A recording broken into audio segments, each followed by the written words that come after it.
few weeks ago, I heard a rumor online that Netflix was bringing back Street Sharks, and I got excited immediately. Because my first thought wasn't, wow, I remember Street Sharks. My first thought was, wait, where are the dinosaurs? Evil, that's the best. Street Sharks. By the time I found out the rumor was fake, it was already too late. I was down the rabbit hole, because somewhere along the way, my brain had combined Street Sharks, extreme dinosaurs, toy commercials, and 20 years of childhood memories into one giant mutant cartoon. And I wanted to know how that happened. I don't know about you, but I'm still hungry. Like a lot of younger cousins, I inherited a lot of my older cousin's stuff when he was done with it. Somewhere in that pile was a Street Sharks figure. They bite, they kick some serious sin. I couldn't tell you exactly when I got it. I was probably in kindergarten or first grade. What I can tell you is that I thought it was awesome. Looking back, it's not hard to figure out why. I always loved animals. I always loved professional wrestling. And somehow, Street Sharks managed to combine both of those things into one toy.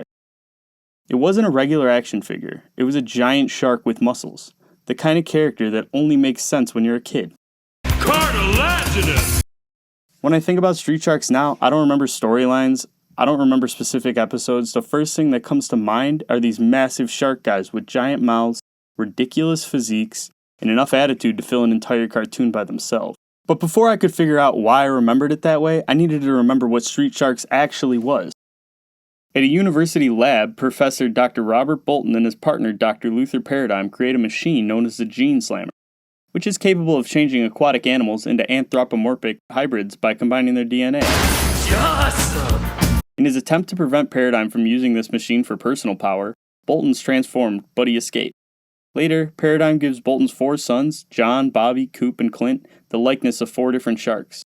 When Dr. Paradigm captures their friend Ben's, the resulting Street Sharks rescue him and combine Paradigm with piranha DNA, for which he's often nicknamed Dr. Piranoid. In subsequent episodes, Dr. Paradigm creates a variety of monsters to destroy the Street Sharks, while attempting to persuade the inhabitants of their native metropolis of Fission City to imprison them. Of these monsters, a few sided with the sharks themselves, namely Rox, Moby Lick, Manta Man, and El Sordo. That's basically it. That's the premise. From there, it's classic early 90s cartoon. And honestly, the sharks themselves are probably why the show stuck with so many people. Because they all had very distinct personalities.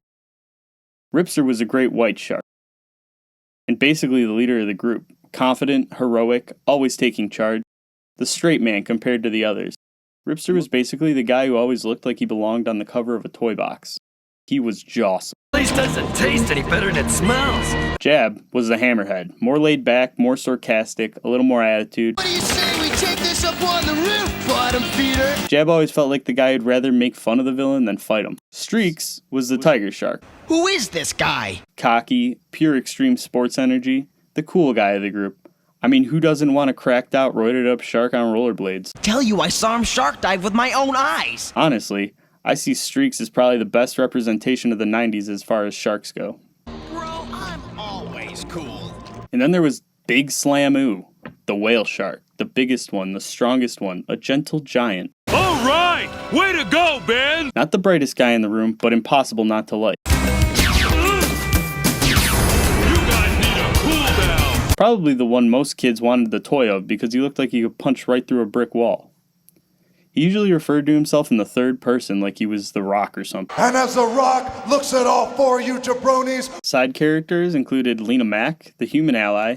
Lena Mack was a journalist, constantly getting dragged into the sharks' adventures. Looking back, she was basically the one normal force that existed in a world full of giant mutant sharks. Slash, one of the more memorable villains, a mutant villain who looked like somebody smashed together every scary action figure they could think of and somehow got approval for it to put him in a cartoon. Killamari, and yes, there was actually a villain named Killamari. And as for you, never touch me with those clammy suckers again, you clammy sucker! He sounds more like an appetizer than a supervillain. Good guys, bad guys, constant conflict, big fights, bigger personalities. Everything is amplified, everything's exaggerated, and absolutely zero interest in subtlety. Oh, no, I hope that's not Feeding frenzy! Everything feels like it was designed to become a toy, and honestly, it kinda was. And that's where things started to get weird for me. I didn't just think Street Sharks was Street Sharks. In my head, it It was part of something bigger. One combined franchise that included Street Sharks, Extreme Dinosaurs, and a few other cartoons I think I've since forgotten about. To me, it was all the same thing. Big, mutated animals, bulging muscles, oversized weapons, ridiculous technology. I didn't separate them, I just filled them under the same feeling. The strange part is how certain I was about it. I wasn't guessing, I thought I remembered it clearly.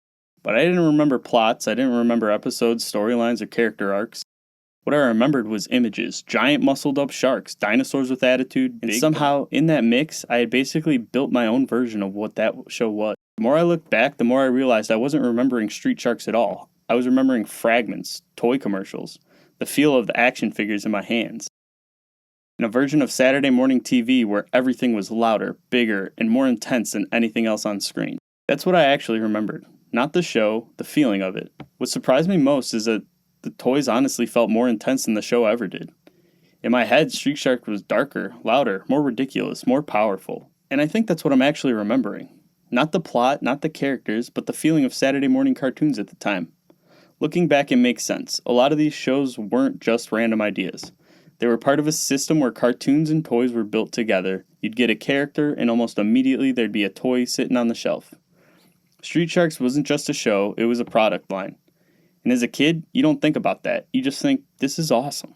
The thing is, I don't have a lot of my childhood toys anymore. Most of them are just gone, lost to time. Like they never existed in the first place. The only things I still really have from the early era was my Woody doll, a Major Chip Hazard figure, and a few stuffed animals that survived everything. Street Sharks didn't make it. The Great White figure, I remember so clearly, it's long gone.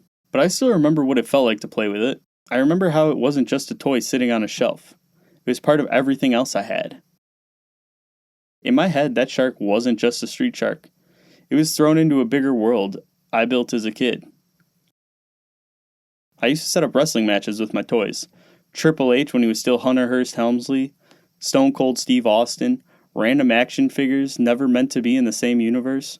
And somewhere in all that chaos, the giant shark would show up. He'd be in triple threat matches in my little wrestling ring like it was normal. Looking back, that's probably why I remembered Street Shark so vividly. Not because of the show, but because it became a part of my imagination.